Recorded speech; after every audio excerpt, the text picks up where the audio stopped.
c'est pas simplement pour la question de la fatigue ou simplement la question de l'adoration, c'est comme je disais tout à l'heure, chaque doua du prophète sallallahu alayhi wa sallam, elle a un bénéfice.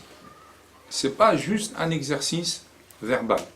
Donc les moments d'intimité, évidemment, et ça a un impact très important, encore une fois, dans le cadre familial, parce que le conjoint apprend à respecter son conjoint dans ce moment d'intimité, les enfants voient ces moments d'intimité, ils apprennent à les respecter, ils grandissent dedans, et eux-mêmes, ça va leur donner évidemment l'exemple pour plus tard, quand ils seront confrontés évidemment à des situations particulières, eh bien, de s'isoler, de réfléchir, de communiquer avec Allah subhanahu wa ta'ala, de faire des invocations, de faire du dhikr, et ainsi de suite. Al-Muhim, c'est ce temps d'échange avec Allah Azza wa Jalla. Et ça, c'est un point très important, parce qu'aujourd'hui, quand on évalue notre journée, combien de temps on passe à échanger avec Allah subhanahu wa ta'ala. Je ne parle pas ni de dhikr, ni de Coran, ni rien du tout. Je parle de l'échange. C'est-à-dire, Ya Allah, moi où j'en suis, comment je peux améliorer ça, je suis dans telle situation, je fais une prière par exemple qui, je sais qu'elle ne te satisfait pas, tout ce dialogue intérieur avec Allah subhanahu wa ta'ala. C'est un point évidemment qui est très important d'avoir ce temps. Alors que vous le placiez par exemple avant de dormir, comme le faisaient certains compagnons ou certains savants, que vous le placiez avant de dormir, que vous le fassiez à un endroit spécifique, mais il faut avoir ce moment d'intimité. C'est pourquoi le prophète sallallahu alayhi wa sallam, par exemple, a légiféré la question de l'i'tikaf.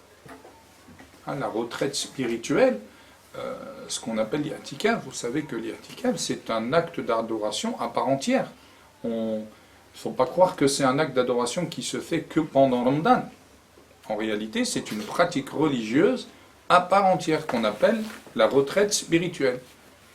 Ceci dit, ces bénéfices, le mieux qu'on puisse le faire, c'est pendant évidemment ces 10 derniers jours en situation de jeûne et ainsi de suite. Mais l'i'tikaf, c'est un acte d'adoration. Les savants ont discuté combien de temps on fait l'i'tikaf, où on fait l'i'tikaf, dans quelle situation, est-ce qu'il faut être en état de jeûne, ne pas être en état de jeûne, et ainsi de suite. Vous avez cette notion de pratique religieuse à part entière qui consiste à se retirer, s'isoler et rentrer évidemment dans une proximité de Allah subhanahu wa ta'ala. Comme autre acte individuel, évidemment, et ça c'est un point très important, le respect des uns des autres. C'est-à-dire, quand on a parlé des actes obligatoires aussi, je ne vais pas trop m'étaler là-dessus, mais les actes obligatoires, évidemment, contiennent le respect du conjoint envers son conjoint, des enfants envers les parents, des parents envers les enfants, dans les limites de ce que Allah subhanahu wa ta'ala a demandé. Donc ça, c'est un point très important, parce que ça contribue à garder ce cadre serein. Alors quand on dit le respect, ça ne veut pas dire un endroit où il n'y a pas du tout de dispute. Le problème n'est pas dans la dispute, le problème est dans la gestion de la dispute. Se disputer, c'est bien que quand la dispute arrive, les compagnons, radiallahu anhum, Omar ibn Khattab et Abu Bakr se sont disputés devant le prophète, sallallahu alayhi wa sallam. Mais ensuite, il y a une gestion de la dispute. Que les enfants comprennent que, voilà, on est des êtres humains. On n'est pas en train de dire que l'islam nous rend à l'état d'ange. Là, l'islam nous fait comprendre notre réalité d'humain imparfait. Aujourd'hui, je me trompe, je me corrige. Demain, c'est l'autre qui se trompe, je le corrige et je lui pardonne et on avance. C'est dans ce sens que je parle de respect. Parce que parfois, quand on a tendance à parler de respect, on idéalise et on pense qu'on arrive dans un monde où il n'y a pas du tout de dispute. Non, le plus important, c'est comment gérer la dispute. Il y a une différence entre expliquer par exemple à des enfants que voilà, on arrive à se disputer comme eux entre enfants se disputent, et faire refléter par exemple une situation où on se dispute, chacun se boude et pendant 15 jours, il n'y a plus du tout d'échange dans le domicile. Donc ça, c'est évidemment un point qui est très important. Alors ensuite, peut-être l'un des points le plus important de cette ambiance interne, c'est les actes collectifs. Collectifs, quand je dis collectif, c'est-à-dire les actes qui vont se faire dans une ambiance générale. Parents, enfants, ou en tous les cas où le groupe va intervenir. Donc là, encore une fois, j'insiste sur la question de la prière, parce que, pourquoi j'insiste? Parce que vous allez trouver dans la terminologie des textes, des termes qui vont être forts. Al-amr. Quand je vous dis l'ordre, wa'mur ahlaka bis-salati wastabir 'alayha. Impose, demande exige de ta famille qu'elle fasse la prière. Donc ça, c'est un point évidemment très important. Vous voyez que là, il y a une dimension même de contrainte si c'est nécessaire. Parce que l'ordre évidemment, peut parfois amener à de la contrainte. Si on ne veut pas, on va être obligé de le faire. On trouve aussi cette question dans la consigne qu'a donnée Luqman à son fils. Ya bunayya aqimis salat. Fais la prière, fais-la du mieux que tu peux. Wa'mur bil ma'ruf, wanha 'anil munkar, wasbir. Deux points qui sont très importants à retenir dans cette consigne de Luqman à son fils, quand il lui dit « Fais la prière, commande le bien, interdis le mal, wasbir ala ma asabak » et patiente par rapport à ce qui te vient, ce qui va te toucher. Et cette notion de lien entre la prière et la patience, vous la retrouvez où aussi? Surat al-Baqarah.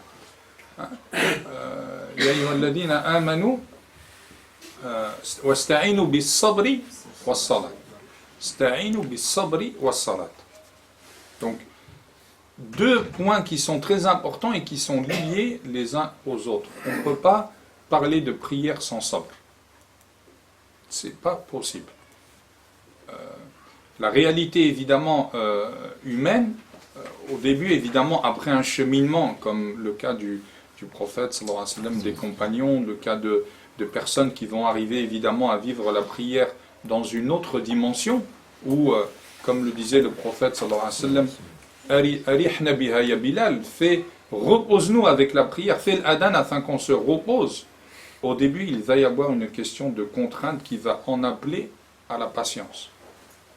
Donc, ça c'est très important parce que parfois on se dit que ça y est, on va dire aux enfants de prier, on va créer le cadre qu'il faut et ainsi de suite, et ça y est, tout va rouler. Non, tout ne va pas rouler. Il y a des moments où on va devoir faire preuve de patience, où l'enfant, on devra lui faire comprendre qu'il se doit de patienter, que la prière c'est contraignant, que la prière ça peut des fois évidemment le sortir de son jeu, ça peut l'embêter, ça peut l'arracher de ses amis et ainsi de suite, mais il se doit de patienter. Donc il y a ce point évidemment ici qui est très important dans la question de la salat. Et le hadith que je vous ai cité tout à l'heure, quand je vous ai dit demandez à vos enfants de faire la prière à 7 ans et corrigez-les à 10 ans. Vous voyez ici cette notion de progression. Cette notion de progression qui est quoi en fait? L'objectif pour nous en tant que parents, c'est de préparer l'enfant à la prière à l'âge de la puberté. C'est ça qu'il faut garder à l'esprit. Et comme je vous ai dit, la question de la fermeté ne vient pas comme une finalité. Elle ne s'applique pas aussi tout le temps. Mais repérer l'âge. Quand le prophète sallallahu alayhi wa sallam, il dit, il parle de 10 ans, c'est que souvent, à cet âge-là, à partir de cet âge-là, de 10 ans jusqu'à la puberté, eh bien, ça va être des moments qui vont être critiques pour l'enfant pour ce qui concerne la prière. Et souvent, vous remarquez que quand ils commencent, donc il faut les sensibiliser à partir de 7 ans. Il ne faut pas attendre. Et ça, évidemment, ça va Ça peut passer par différents procédés. Aujourd'hui, il n'y a pas un mode d'emploi unique. Hein. À 7 ans, on peut très bien marquer l'événement en l'expliquant à l'enfant, en l'expliquant à ses frères et sœurs, et ainsi de suite, créer une ambiance pour que cet événement, ils le vivent comme quelque chose d'important. Commencer la prière. Commencer la prière, ce n'est pas quelque chose d'anodin dans la vie de quelqu'un. Donc il faut commencer à 7 ans, et vous voyez qu'en général, subhanallah, quand vous observez entre 7 ans et 10 ans, en général, l'enfant, il fait la prière bien. Il suit bien, il répond bien, il se trouve, bon, il est peut-être un petit peu perturbé et ainsi de suite, mais la rébellion, elle va commencer à se passer vers 9, 10 ans, 11 ans, où là, ça va être dur de l'appeler, il va être attiré par autre chose, il va vouloir évidemment jouer, il va faire la prière sans les ablutions, il va vous dire j'ai fait des ablutions alors qu'il n'a pas fait les ablutions. Vous lui demandez le matin au sobh, t'as l'eau d'eau, il vous dit oui, le soir au Aïcha, il a toujours l'eau d'eau. À cet âge-là, ils ont toujours l'eau d'eau. Hein. Donc ça, c'est des situations évidemment qui sont, je vous dirais franchement, naturelles. Si on fait là un sondage entre nous, vous avez tous connu ça. Vous avez tous connu des enfants qui ont toujours l'eau d'eau, ou à un moment donné ou un autre, vous découvrez qu'il fait la prière sans ablution.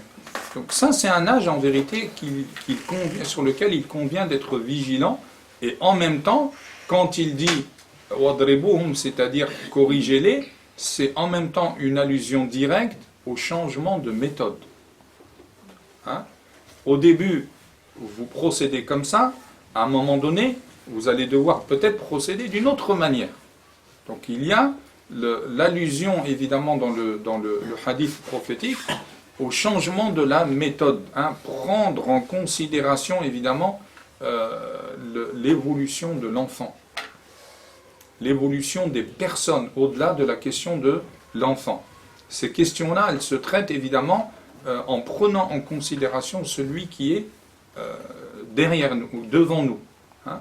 Donc, le but est qu'à l'âge de la puberté, l'enfant soit prêt.